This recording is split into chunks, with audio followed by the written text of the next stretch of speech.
Welcome everyone to a new compilation video of the mods that were released this week or those that were updated to version 1.20. I hope you find a mod that catches your attention and helps enrich the mod pack you're currently creating. Without further ado, let's get started. We start with a dungeons mod with a vanilla-friendly style. The Forgotten Temples are medium-sized structures that harbor various dangers. The structure itself is a maze interconnected by rock walls in some cases. The enemies we'll encounter are mostly vanilla undead, but equipped with armor, swords, axes, enchanted bows, arrows with negative effects, and even shovels.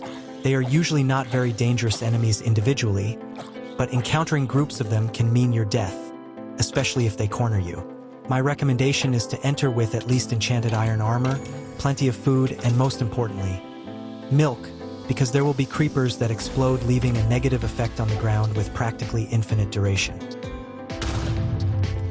This mod adds a flying broomstick, made with items you can obtain after exploring the Nether. Obviously, it's a means of transportation, albeit not very fast, I must add.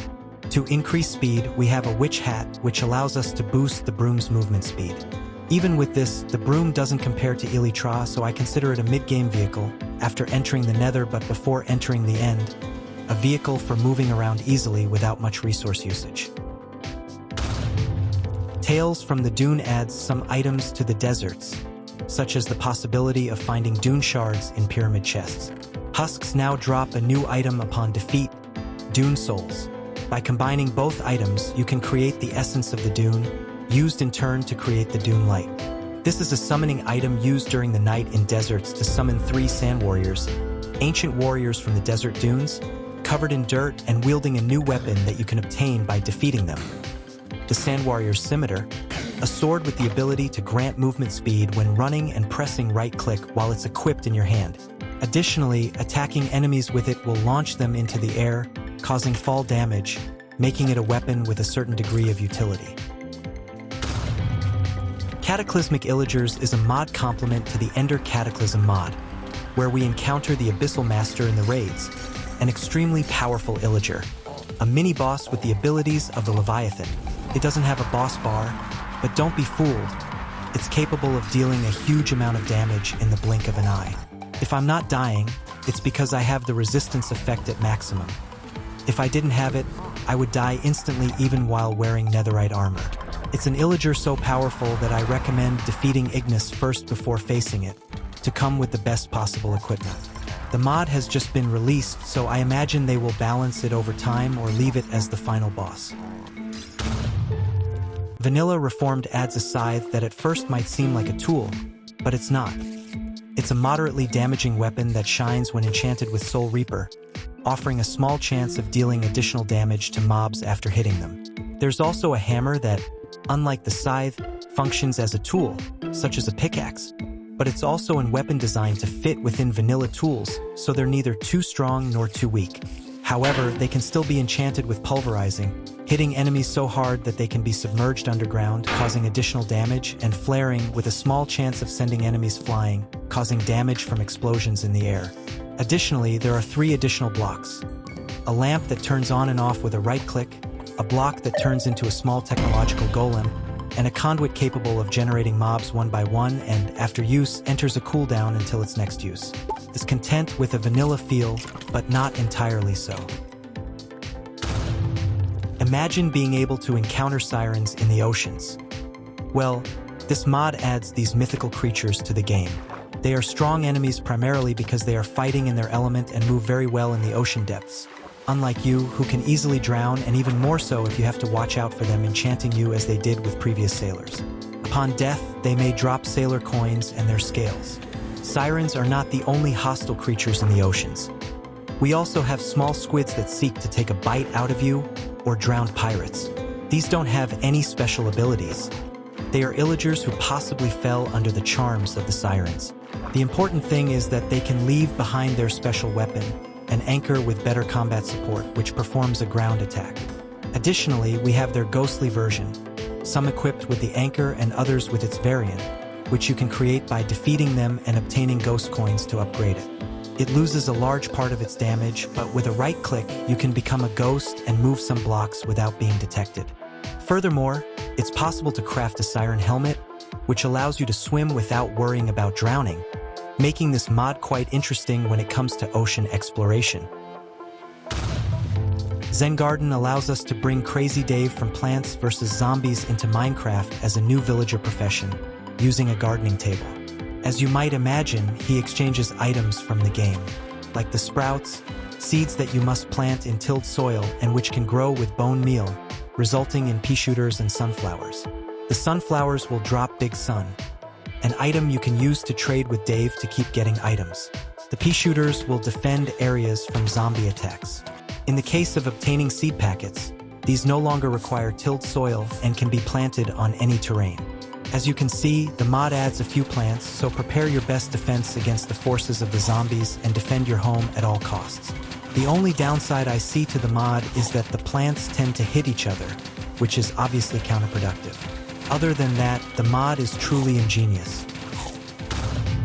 This mod is inspired by solo leveling. At night, portals may appear that connect to the other world, where we will encounter dungeons inhabited by enemies waiting to defeat you. By defeating them, we can level up, allowing us to increase vitality, strength, intelligence, sense, and agility, improving the character and aspiring to enter higher ranked portals. Because the mod also ranks them, be careful not to enter an S-Class 1 unprepared for the encounter, as each dungeon may differ from the others, not only in design but also in the enemies we may encounter, including the bosses of each. The bosses can be very powerful, so I recommend farming beforehand to increase all your attributes. In the overworld, it's also possible to find structures like guilds, places where you can affiliate with these institutions. Finally, to view your statistics, you'll have an accessible menu with the N key, where we'll also have a series of functions, such as daily missions and even the ability to create new weapons because obviously they had to help you in combat in some way. Not everything is about leveling up.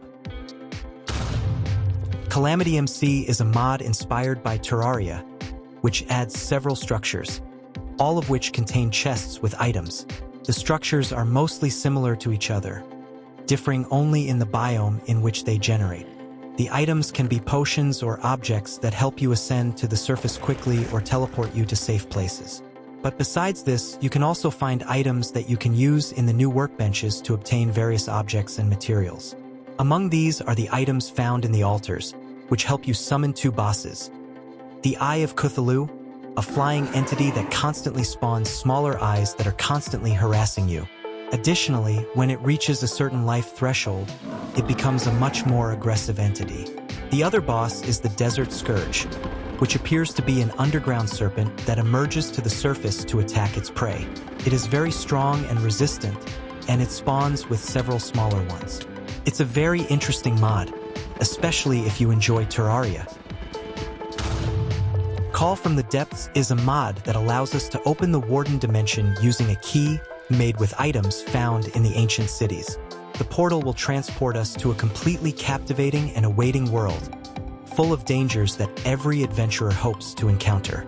It has different biomes inhabited by various enemies, in some cases vanilla monsters that were infected by the Skulk. They will surely be very strong creatures, after all, they developed in the same dimension as the imposing Warden.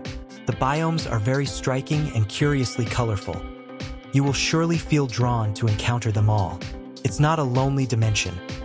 Apart from the creatures, there will also be different structures of varying sizes, with chests to loot. If you need a reason to travel there, you have armor, weapons, and tools made with items that you can only find here. So, grab your best gear and come explore. And with that, we've reached the end of today's video, exploring some of the most exciting mods that have recently been released. From new mythical creatures to fascinating dimensions and legendary weapons, there's something for every type of player. What was your favorite mod from the ones we explored today? Was there any that particularly caught your attention? Remember to leave your comments below. I'd love to hear your thoughts. And don't forget to give it a like if you enjoyed the video and subscribe to stay tuned for future content on Minecraft mods. Until the next adventure, goodbye.